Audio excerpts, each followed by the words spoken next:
Hello everyone, welcome to my channel Science with Preeti.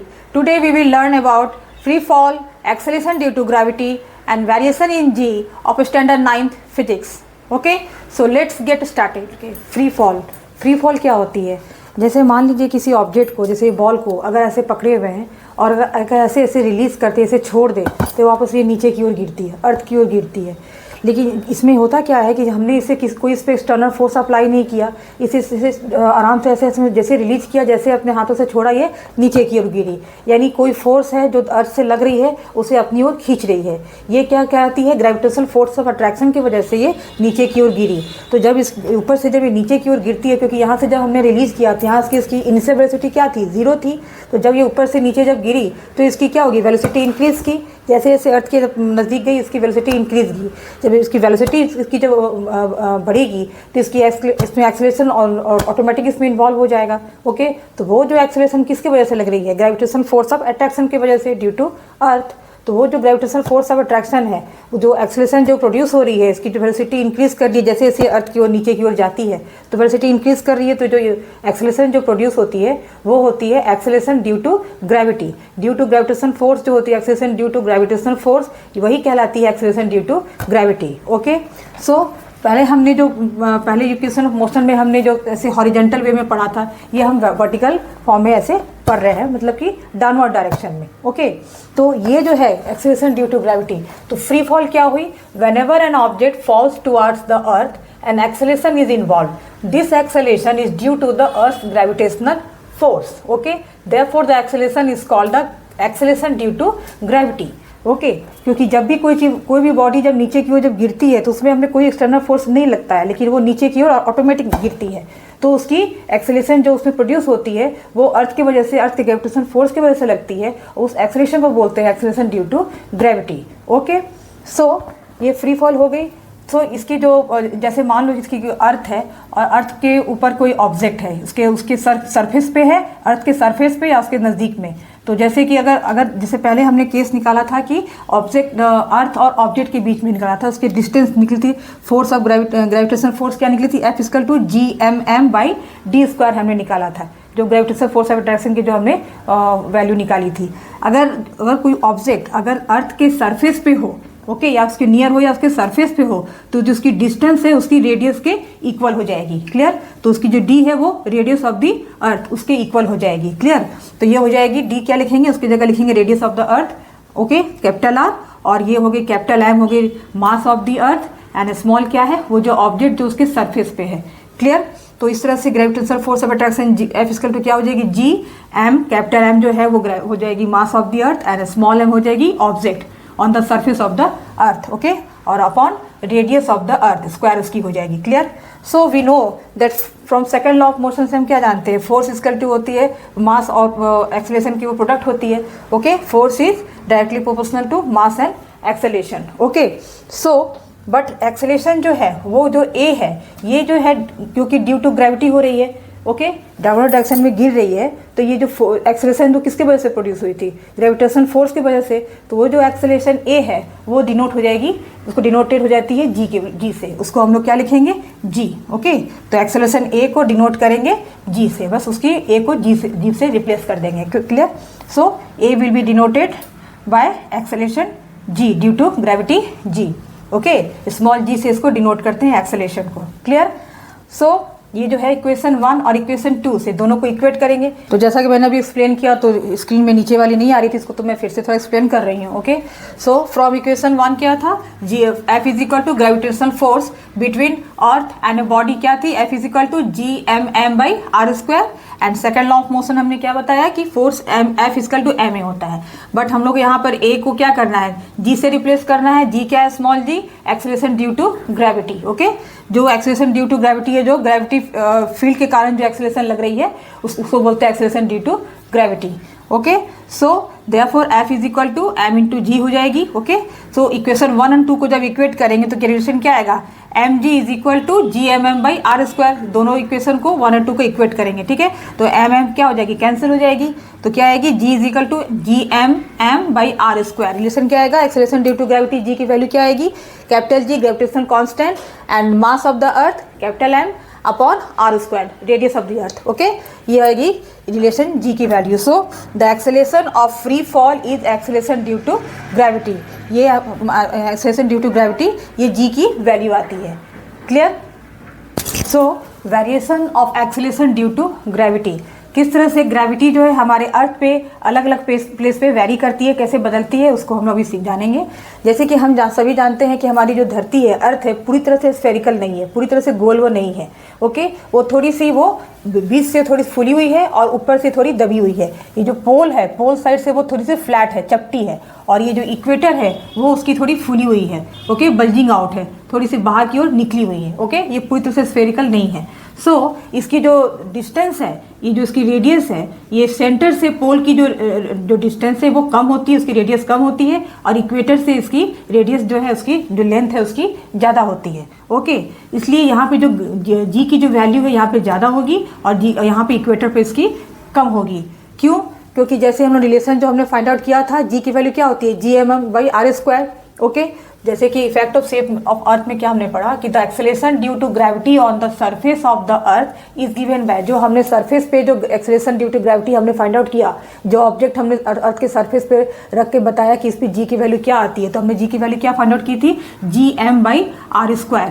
तो हमने क्या देखा, ये जी और ये जो कैपिटल जो जी है और ये एम, ये तो कांस्टेंट है, तो यानी कि जी जो है वो इन्वर्सली प्रोपोर्शनल है square of the radius of the अर्थ। तो अगर square of the radius of the अर्थ की इन्वर्सली प्रोपोर्शनल है, इसका मतलब अगर कोई ऑब्जेक्ट जो है सेंटर से अगर उसकी डिस्टेंस अगर उसकी ज़्यादा है तो उस पर जी की वैल्यू कम लगेगी, और अगर उसकी रेडियस जो है उसकी कम होगी तो जी क्या हो जाएगी, अगर उसकी रेडियस अगर कम होगी तो जी की वैल्यू ग्रेटर हो जाएगी, बढ़ जाएगी। ठीक है, तो इसलिए इस तरह से हम देख रहे हैं कि अर्थ के सरफेस पे अलग अलग जगह पे उसके रेडियस के अनुसार, उसके सेंटर के अनुसार, जो उसकी डिस्टेंस है सेंटर से, अगर ज़्यादा हो कम हो तो उसके अनुसार उस जी की वैल्यू वेरी करती है, बदलती रहती है। Clear? So next case is effect of altitude. अगर कोई ऑब्जेक्ट अर्थ के सरफेस से अगर h हाइट पे हो, सपोज करो कि किसी, अगर हम लोग हिल पे जा रहे हैं, किसी ऊंचाई पे अगर चढ़ रहे हैं, तो अगर वो h हाइट की है तब क्या होगी, सरफेस से, धरती के सरफेस पे उसकी जो जी की वैल्यू है वो तो वहाँ पर तो रहती है, मैक्सिमम रहती है, बट लेकिन जैसे जैसे ऊपर जाएंगे तो उसकी जो जी की जो वैल्यू है वो डिक्रीज करती जाएगी, कम होती जाएगी।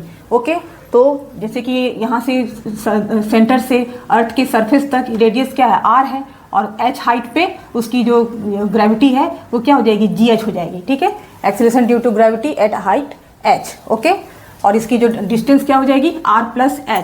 तो ये जो रिलेशन है weight at height h, okay, upon W is equal to GH/g is equal to r²/r+h²। ये क्या रिलेशन निकली, ये जो है जो h हाइट पे जो वेट है उस ऑब्जेक्ट की, और ये जो सरफेस पे है, ठीक है, सरफेस पे जो वेट है और ये h हाइट पे जो वेट है, ये इसकी रेशियो हुई इक्वल टू GH क्या हो गई, h हाइट पे जो ग्रेविटी निकल रही है, acceleration due to gravity, g की वैल्यू h हाइट पे, और अपॉन ये सरफेस पे जो g है। ओके, इसको रेशियो में रखेंगे। ओके, और इज इक्वल टू ये क्या हो गई, r², radius of the earth from the surface. Okay, and the r+h जो h हाइट पे है, जिसकी डिस्टेंस क्या है, r+h है। तो ये जो रिलेशन हमने फाइंड आउट किया, इसमें क्या देख रहे हैं कि ये जो है वेट h हाइट पे जो वेट है ऑब्जेक्ट की, एंड जो GH है, जो h हाइट पे जो g की वैल्यू है, जो एक्सेलरेशन ड्यू टू ग्रेविटी जो h हाइट पे है, r क्या है, weight and acceleration due to gravity and at height h। ये तो क्लियर हो गया। लेकिन क्या देख रहे हैं कि सिंस r जो है, ये जो रेडियस ऑफ द अर्थ है वो किससे लेस हो गई, r+h से। ठीक है, यहाँ से यहाँ तक की डिस्टेंस क्या है, r+h, तो इससे इसकी रेडियस ऑफ द अर्थ क्या हो गई, डिक्रीज हो गई, इसकी लेंथ कम हो गई। ओके, जब रेडियस उसकी कम हो गई तो यानी कि क्या हो जाएगी, r+h क्या हो जाएगी, r/r+h will be less than 1। Okay, so ये जो है टोटल r/r+h का होल स्क्वायर वो भी क्या हो जाएगा, 1 से लेस हो जाएगा। ओके, क्योंकि ये जो रेडियस ऑफ द अर्थ है वो जो हाइट पर जो बॉडी है उसके जो लेंथ है उससे उसकी रेडियस कम है, तो उसकी क्या हो जाएगी, जो रिलेशन है ये भी उसकी डिक्रीज कर जाएगी 1 से।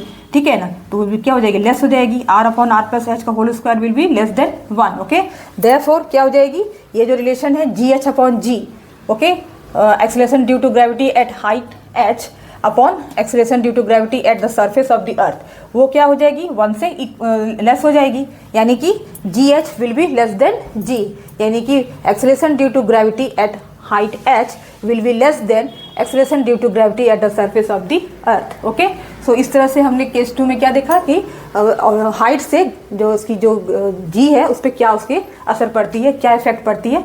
ओके, उसके एक्सेलरेशन ड्यू टू ग्रेविटी पे किस तरह से उसके चेंज होते हैं ऑब्जेक्ट के, अगर सरफेस धरती के सरफेस से h हाइट पे वो इंक्रीज कर जाए। Clear, above the surface of the earth at the height h।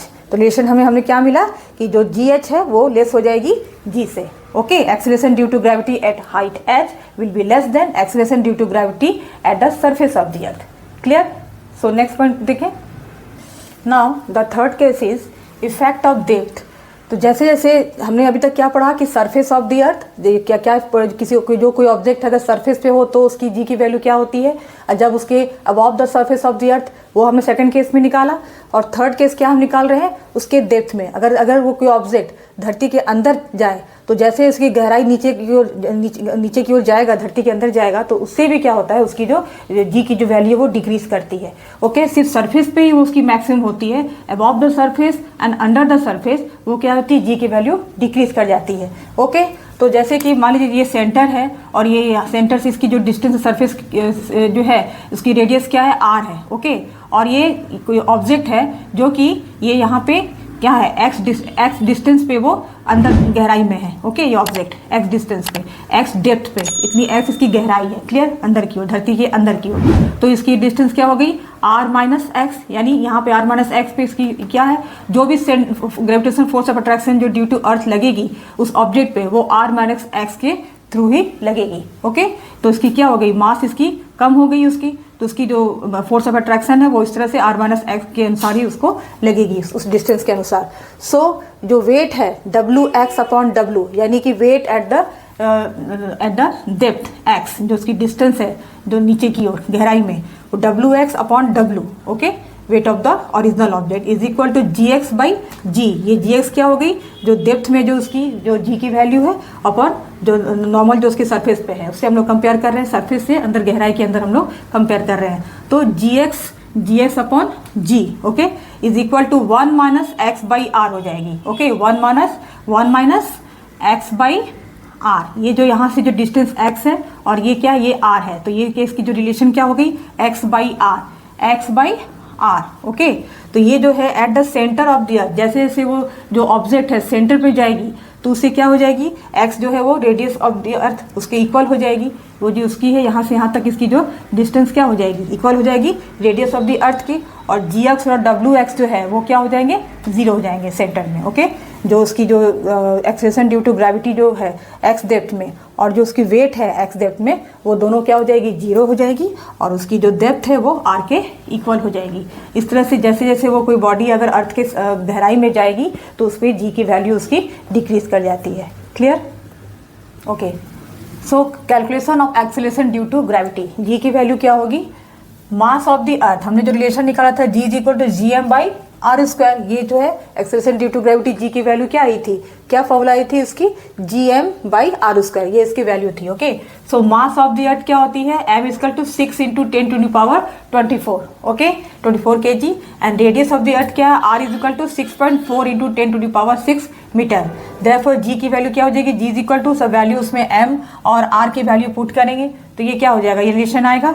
g क्या है, ये तो ग्रेविटेशनल कांस्टेंट है। ओके, तो ये जो वैल्यू हो गई ये ग्रेविटेशनल कांस्टेंट, तो m और r की वैल्यू उसमें पुट करेंगे तो 6.7 into 10 to the power minus 11, ये क्या है ग्रेविटेशनल कांस्टेंट g की वैल्यू हुई, और m की वैल्यू क्या हुई 6 into 10 to the power 24, okay, upon इसकी रेडियस r की वैल्यू क्या है 6.4 इंटू 10 टू द पावर 6, उसको वैल्यू करके उसको स्क्वायर करेंगे। क्लियर, इसको सॉल्व करेंगे, इसकी जितनी भी जो 10 की जो पावर है उसको एक साइड करेंगे, और जितने भी जो डेसिमल वाले जो नंबर है इसको एक साइड करके जो सॉल्व करेंगे तो g की वैल्यू क्या हो जाएगी 9.8 मीटर पर सेकेंड स्क्वायर।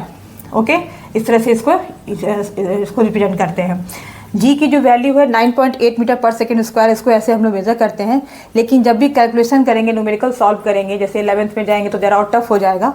तो ऐसे तो हम लोग जानते हैं कि जब भी कोई ऑब्जेक्ट जो धरती की ओर गिरती है तो उसकी जो वेलोसिटी इंक्रीज करती है, तो इसलिए उसकी जो इंक्रीज होने की वजह से उसकी जो साइन होगी क्या होगी, प्लस होनी चाहिए, और अपवर्ड डायरेक्शन में उसकी जो एक्सेलरेशन क्या होती है, डिक्रीज करती है, उसकी स्पीड डिक्रीज करती है, वेलोसिटी डिक्रीज करती है, तो वो माइनस हो जाती है। लेकिन जब हम लोग कैलकुलेशन कैलकुलेशन करेंगे, न्यूमेरिकल्स को सॉल्व करेंगे, तो उसके लिए हम लोग क्या करते हैं कि जो कार्टेशियन जो प्लेन है उसके अनुसार उसको हम लोग उसके साइन को ये करते हैं, इसको मेजर करते हैं कि जैसे पॉजिटिव क्या होती है, ये पॉजिटिव एक्स एक्सिस होती है, इधर निगेटिव एक्स एक्सिस होती है। अब अपर डायरेक्शन में पॉजिटिव वाई एक्सिस होती है, लोअर डायरेक्शन में निगेटिव वाई एक्सिस होती है। तो क्योंकि जब बॉल को हम लोग ऑब्जेक्ट को किसी बॉल को अगर आप लोग अपर डायरेक्शन में थ्रो करेंगे तो वापस नीचे की ओर जाएगा, तो क्योंकि वो नीचे की ओर जाने के बाद डायरेक्शन डाउनवर्ड डायरेक्शन में होती है तो वो निगेटिव वाई एक्सिस की ओर जाती है, तो इसलिए उसकी जो 9.8 जो वैल्यू है उसकी साइन को माइनस में लिया जाता है। ओके, ऐसे तो नॉर्मली हम लोग जनरली यही जानते हैं कि जैसे जो कोई ऑब्जेक्ट नीचे की ओर जाती है तो उसकी